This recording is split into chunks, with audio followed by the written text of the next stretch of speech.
Welcome to our podcast, Doing It Right. This podcast reveals authentic stories from successful leaders doing it right. It's about their journey to become a leader, their choices, motivations, and lessons. In essence, how they built successful personal brands. Your host is Valerie Sokolowski, author of 8 leadership books and nationally known as an authority on executive presence and personal branding. Let's get started. Here's Valerie. And welcome to today's show. Have you ever been in a spot where you think that what you have done in your career, the path you've taken, really is turning out not to be the path that you thought it would be? There's a lot of people in that genre right now. In fact, some of the clients that I've been coaching in the last, I'd say 5 or 7 years, I'm getting more people who are saying things like that. Gee, Valerie, I want to do a transition of some kind. I'm either realizing that what I'm doing now isn't really what I want to do, or there are people who are beginning. They're even at that stage where they're starting their career, and as they do, they're realizing there must be something else. Maybe you've had those thoughts. Here's the time to listen to the man that's been there, done it. And now, Scott Zarrett, all the way from Denver, where I know it's cooler than in Dallas, is the president of CPA Academy. Welcome, Scott. Thank you very much, Valerie. It's a pleasure to be here. You, at this point, you are doing what you know you're supposed to be doing. You're very successful, but you have been called a disruptor. So what's that about? That's a good question. Disruption is an interesting definition. Usually the person who is the disruptor isn't the one who's defining themselves as such. It's usually others that do so. I never set out to be a disruptor.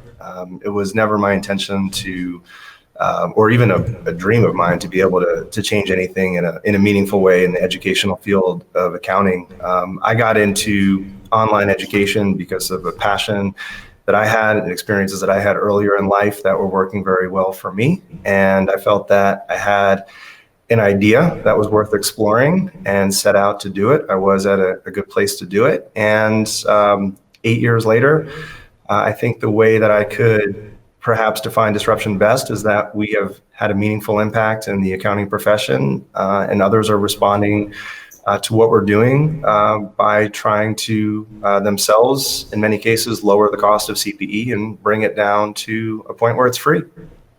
Well, Scott, what I know about your work and CPA Academy is that, first of all, you are the leader in education, providing it for free. So that sounds just like, how in the world could he possibly do that? Where did that inspiration come from? Sure. So it really came about because I needed a tool for myself. So I am a CPA. I come from a family of CPAs. Both my father and grandfather were in the accounting profession. So I followed suit, went to college and got a degree in accounting and passed the CPA exam, and started out working for a public accounting firm in Maryland where I lived at the time. And really, it wasn't what I had thought it was going to be. It was really not my passion. I was doing a job, I was getting paid for it, but really couldn't imagine spending a lifetime doing what I was doing. And really, I thought that I had made a mistake, in choosing a path that I wasn't excited about, while I watched many friends go on and enjoy their careers and excel in more interesting ways as far as I was concerned. And so I was really looking for something of my own, something that I can call my own. And it took a lot of stumbling around, a lot of jobs that didn't necessarily lead me to where I wanted to be. I was getting my joy from other areas of life, from mountain biking and the friendships that I had, but it wasn't really my passion. And so it took me a long time to really figure out what it was that I wanted to do. Well, we're going to go much more in depth on that, Scott. I want to stay with the fact that right now you are very successful. And I'd like for you to just kind of discuss with me, was that because of timing? Was your success being at the right place at the right time? Was it luck? I mean, the success you have, how did it come about? There were a lot of steps that had to transpire before I even came close to getting to the starting point. For me, I mentioned that I was sort of looking for something new, and I had been working for a company for approximately 8 years, doing something that I felt was interesting. I was selling to CPAs, and I enjoyed doing so. And one of the things that I had experimented with at my old employer was using online education as a tool to generate new leads and get exposure. And it hit me like a ton of bricks one day that I had a great idea, or that this idea that I really, what I should say is that what I was doing worked very effectively. And I thought that there was an opportunity to be able to take this idea to others. I didn't feel like the idea of using education to position myself as a thought leader to sell services was unique. And I really wanted to test that idea. I did have very good timing, and I think a bit of luck as well.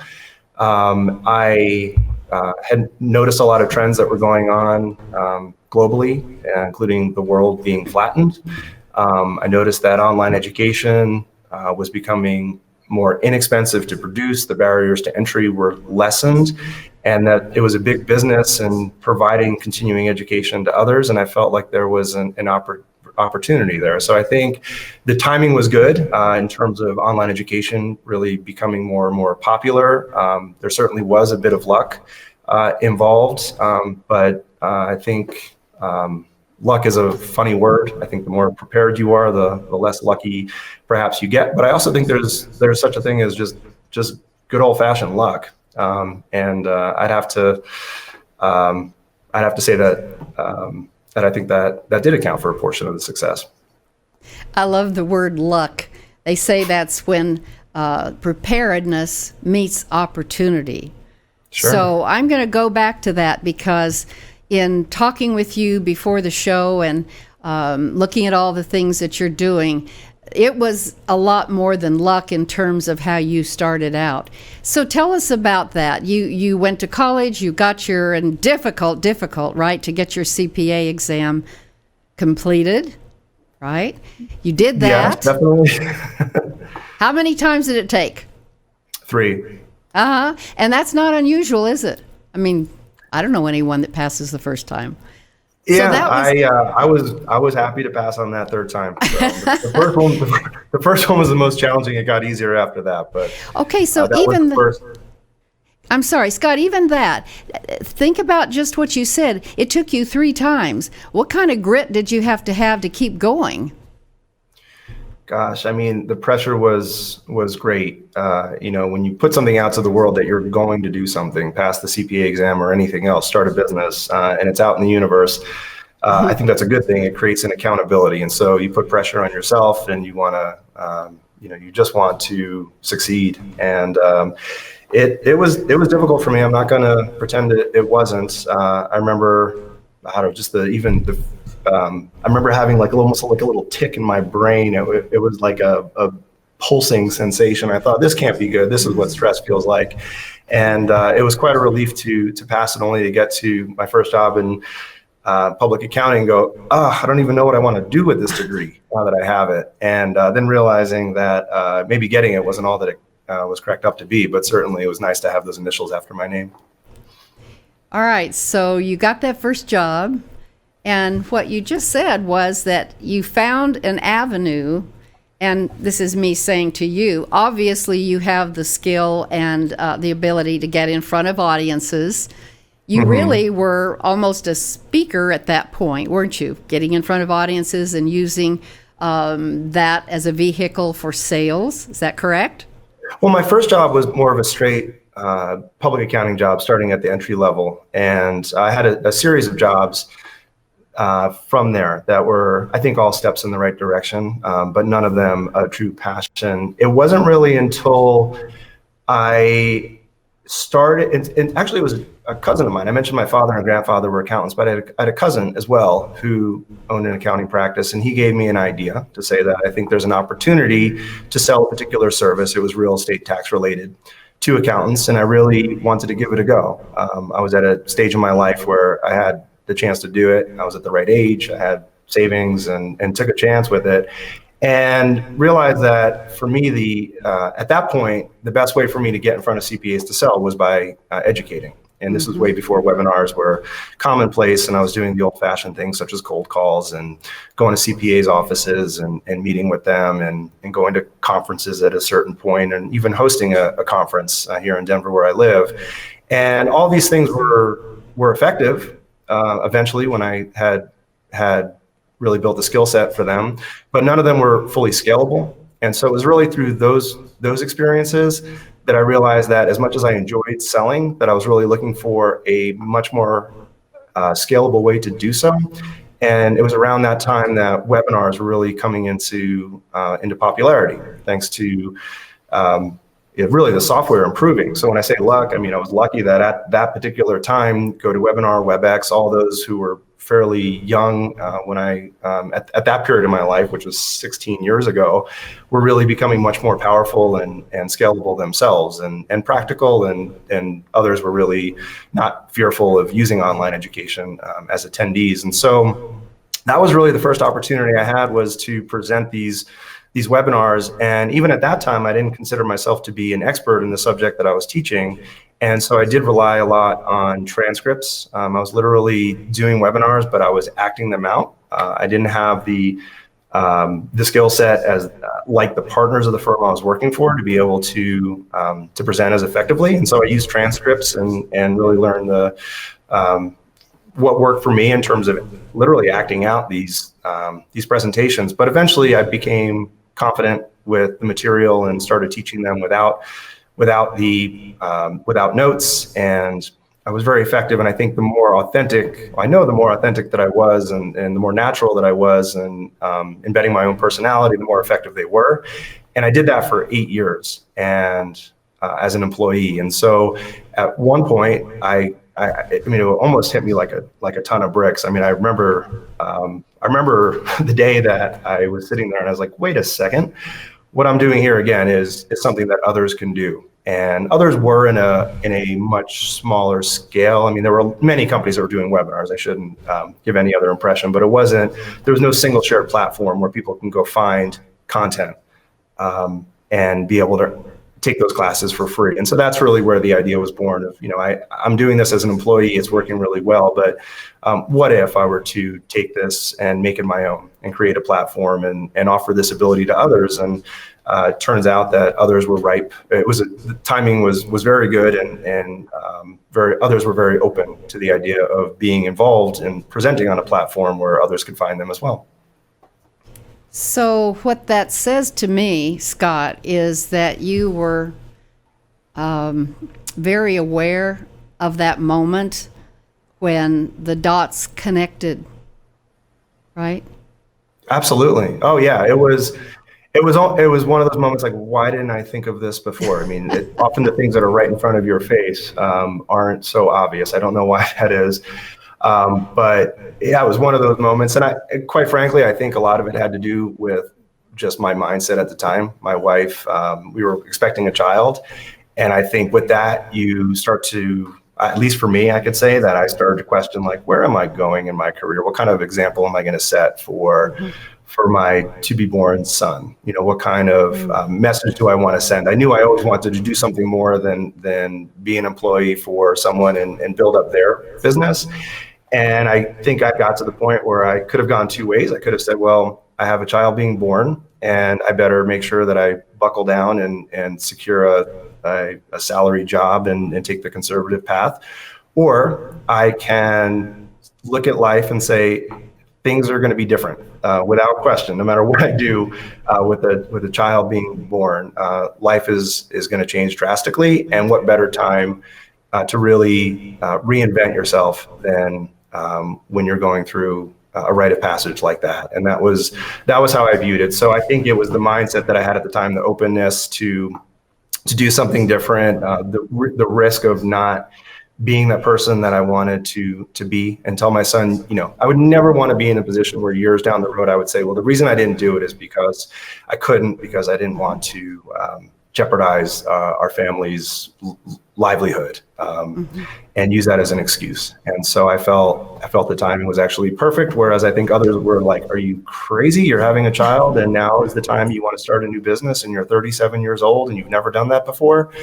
And I think was very healthy. I think it was helpful for me to have that pushback and be able to explain, no, I'm doing this because I see this as a path to success. And even if I don't succeed on this endeavor of starting a new business, at least I'm putting myself out to the world that I'm interested in online education, and at least I'll land a job with a company that shares that belief. So it wasn't like I had was going to invest a ton of money into something that, if it didn't work, would have literally gotten byproduct, no benefit. So I did feel like it was a calculated decision. But again, like the CPA exam, you don't want to fail. And you put that out to the world and you tell people you're going to do things, and they're going to ask you how things are going.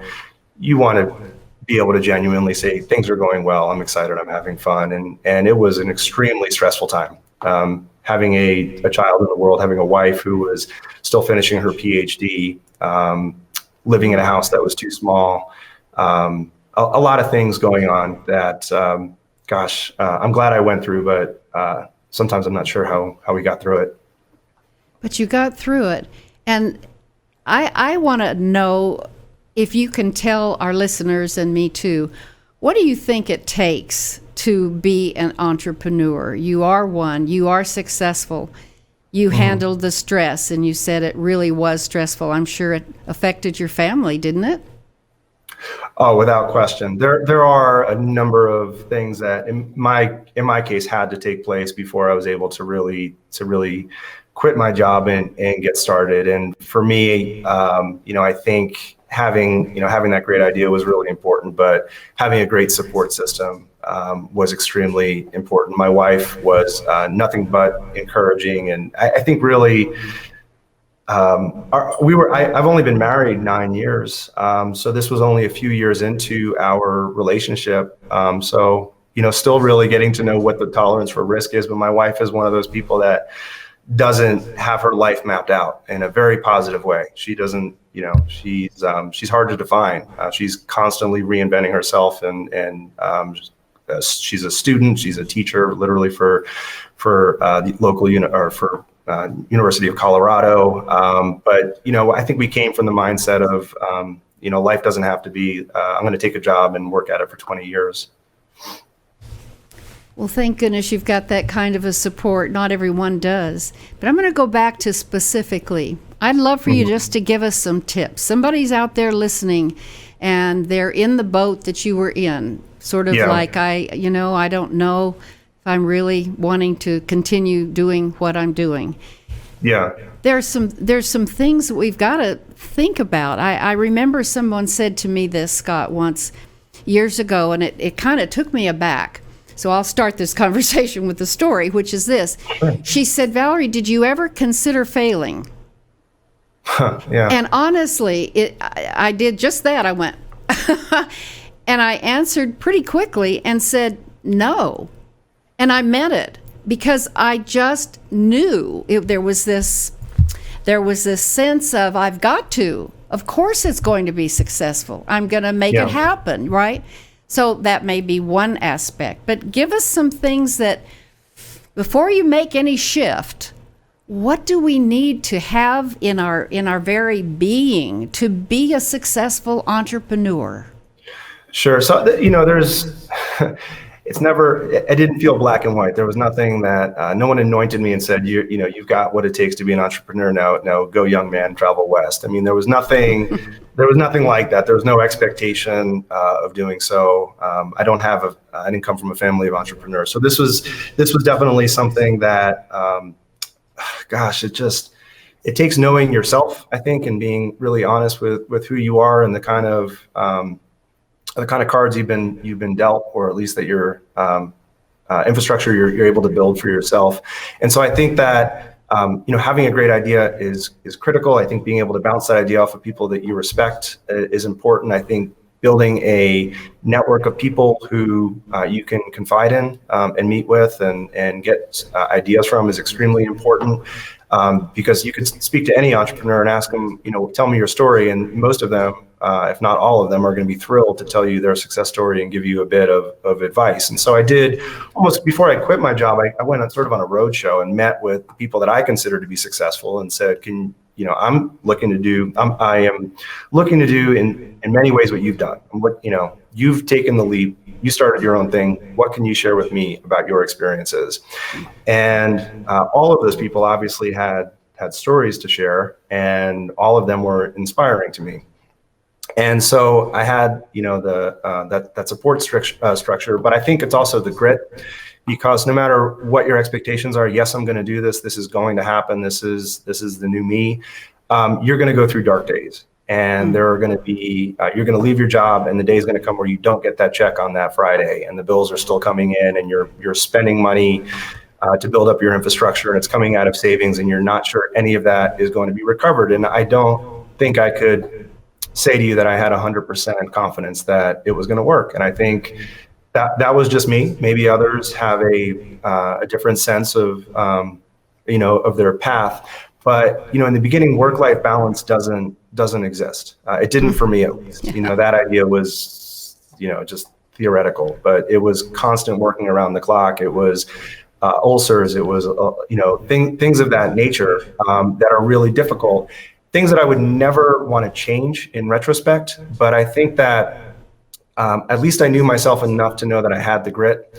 And it wasn't just because of the CPA exam. There are hundreds of thousands of people who've passed the CPA exam, and very few are entrepreneurs or want to be entrepreneurs. For me, I think an easy analogy was, is knowing that you've got some sort of history, something that tells you that you've dealt with a challenge, you've had a challenge in front of you, you've dealt with it, and you enjoyed it, and that you didn't quit when the going got tough. And for me, that example, oddly enough, was mountain biking.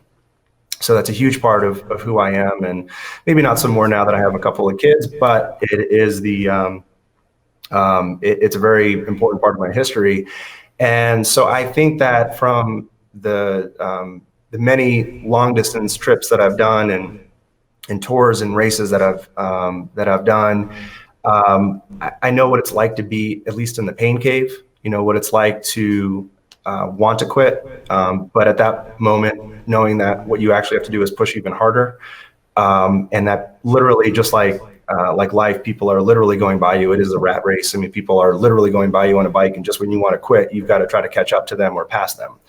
And I think that for me, those lessons of just continuing, just because you said you're going to do it, now you're going to continue to do it, and you're not going to quit unless literally you get in an accident, break your leg, or your bike breaks down. There's no other reason that you would ever stop. And I think that to be successful, I think it really takes an openness to dealing with that, to dealing with those kinds of challenges. I think that analogy plays out in many different ways. That's a great visual. I'm not a mountain biker, but I can sure feel the pain. And you said you had a thing up here when you were taking the exam. Yeah, you went through some of that. And we do. There's ups and downs. And so at this stage of your life, what kind of things are you doing it right? What am I doing right? Mm-hmm. Well, I'm happy, so that's got to account for something. I feel like I don't take this opportunity for granted. When I first started, there was nothing there, right? I mean, you have a dream and you want to see it through, and you'll do anything to make that happen. And then you get to a point where it is working and you'll do anything to protect it. And, what you're protecting is really the livelihood that you've created. In my case, I have a passion for what I do, and I want to have as many days of that as possible, or years, or a lifetime of it as possible. And I think that, if you can get to the point where you're passionate about what you do, which is critical, that you are getting paid fairly for what you're doing, and be able to provide a livelihood for your family, that's critical as well. At some point, you've got to be able to in my case, I mean, I feel a responsibility to be able to provide.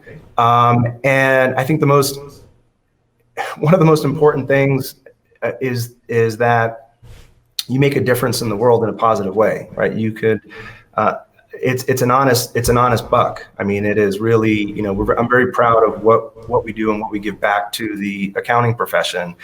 And so I think all of these things really add up for feeling like I'm doing it right. It's not just about making money. It's not just about being excited and not making money. I mean, it really, all of these things have to play a part. And I get validation in ways that I think most don't. I mean, I get it from not only my clients, but from our members.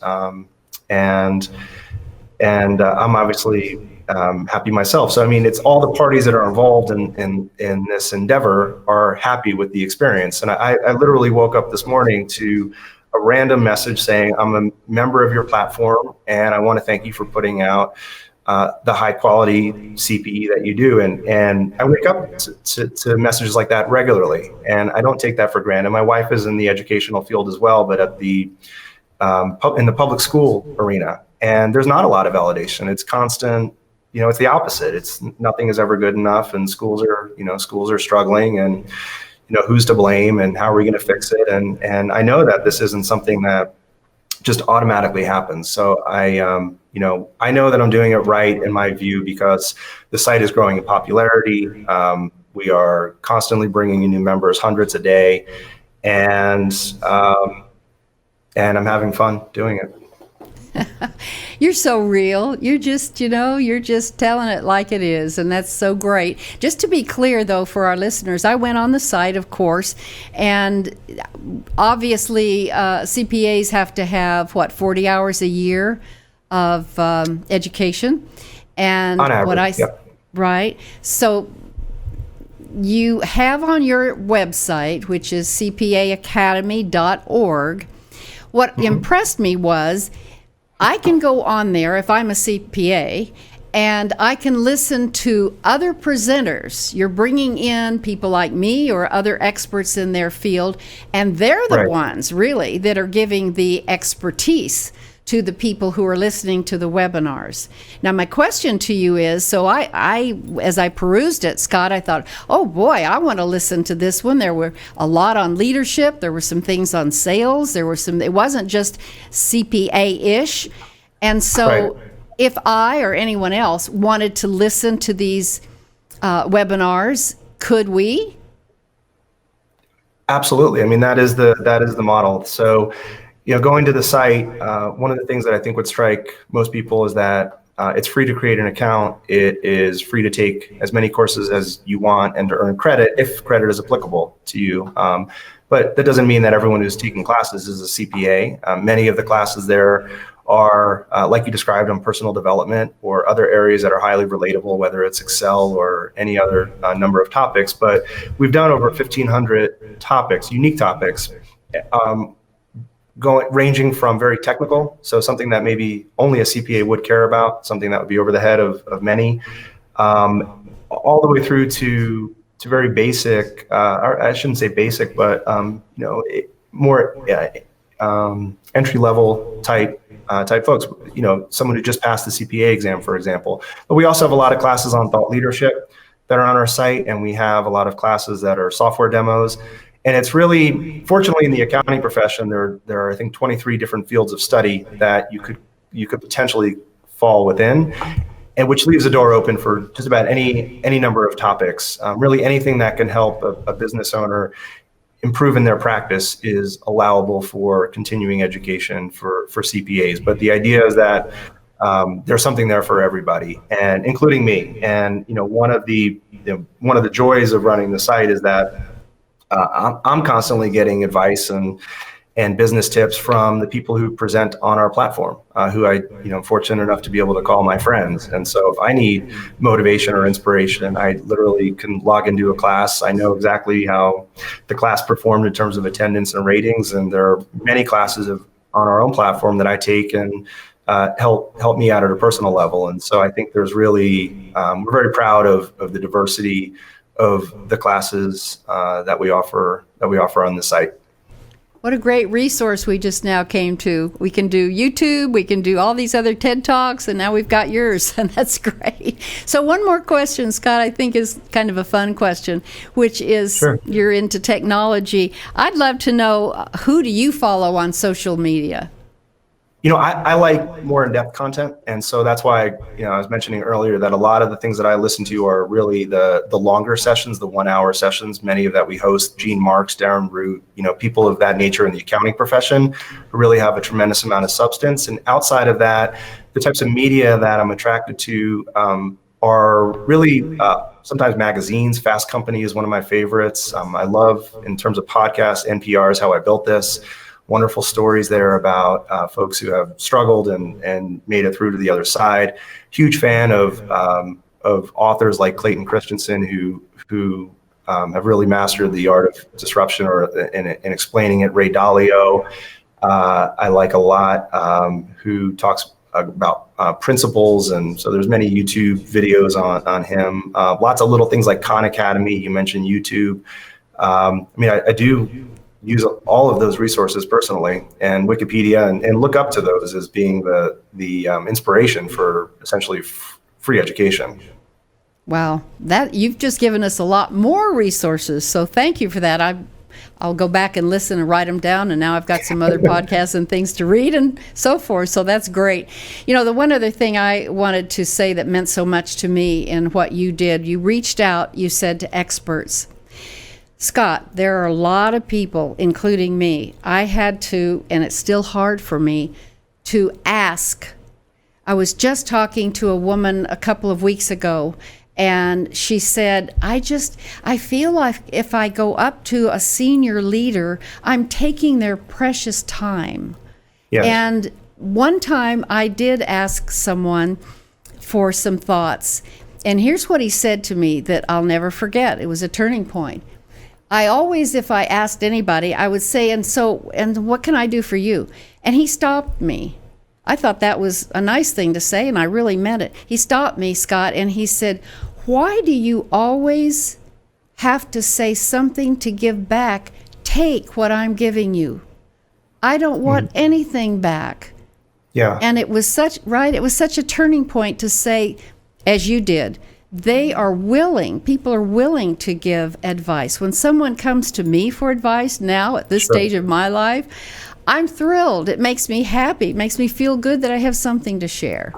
So that was a tip, and I really do thank you for that. I can't wait to go onto your site. I'm going to listen to some of those experts on leadership development, since that's my area of expertise, and many of the others, I'm sure. So is there anything else you want to leave us with before we close it out and let you get back to your family? Well, yes, I appreciate your final comment on asking for advice and knowing how to go about reaching out to people who you look up to, maybe a bit intimidating. I could relate to that completely. And I think that, really for me, asking for advice was one of knowing who to ask and how to ask for advice was really one of the keys for success. You don't do this alone. You don't start a business on your own. There are going to be a lot of people that are involved, some who you may not even come to appreciate for years down the road. 8 years ago when I started this, I didn't know anyone in the accounting profession outside of the firm that I work for. A couple of years after I started, I was going to parties and really networking with folks who I looked up to, people that were that I constantly saw on stage as keynote speakers and others, and it was kind of intimidating too. You realize you ask, what can I contribute to them? I mean, these folks seem to walk on water, and it is a little bit intimidating to try to interrupt them when they're speaking to someone else who you feel the same way about. Yet I think you need to figure out how to embed yourselves in those conversations, how to be able to earn respect from those folks in your own special way. And now, I feel like I'm extremely fortunate in the people that I've surrounded myself with, and I feel like those folks continue to keep me, headed in the right direction and provide candid feedback. And although they remain unnamed, there are so many people that whose advice I rely on. And I think that at a certain stage in one's career, sometimes it happens later in life, but there is definitely a feeling of, okay, others helped me. I'm well aware of that, and now it's time to pay it forward. And I think that many of the folks that I've met are honored and validated to be asked those questions and feel somewhat of an obligation to say, others built me up and got me to where I am, and now it's my responsibility to pay it forward and to help them as well. And so if you could determine who's got that mindset and know who's who, I think you'll find that you could befriend a lot of people and build yourself a powerful network of people that really do have your back and know how to help you. Scott, thank you for that. And some of our best conversations happen after the podcast. And so I want to appreciate you being with us today and wish you continued success, Scott. Thank you so much. Thank you, Valerie. And I'll leave you with saying, because so many of our comments happen after the fact, I want you to be sure, if you haven't subscribed to the podcast, please do so and leave comments. And I'd also like to say, and leave a review. I read all of those. It's really important. Also, tag me on your Instagram story and hashtag the Doing It Right podcast. I want to know what impact this show has on you. That's what's important to me. And that's why I appreciate so much those of you who have subscribed, shared, reviewed, and all of that, and led us to be one of the top 25 Apple Podcast business podcasts. And thank you for all of that. In the meantime, until next week, just stay authentic. And you now have an action step to take. Go find somebody in your industry that's an expert and get to know that person. You never know when luck will happen. Bye for now. Thanks for listening. To receive Valerie's voice, free monthly leadership tips, and to learn more about her leadership programs and coaching, visit her website, valerieandcompany.com. Next week, we'll be here again to inspire, engage, and equip you with teachable points of view from successful leaders who have been doing it right. Until then, lead authentically.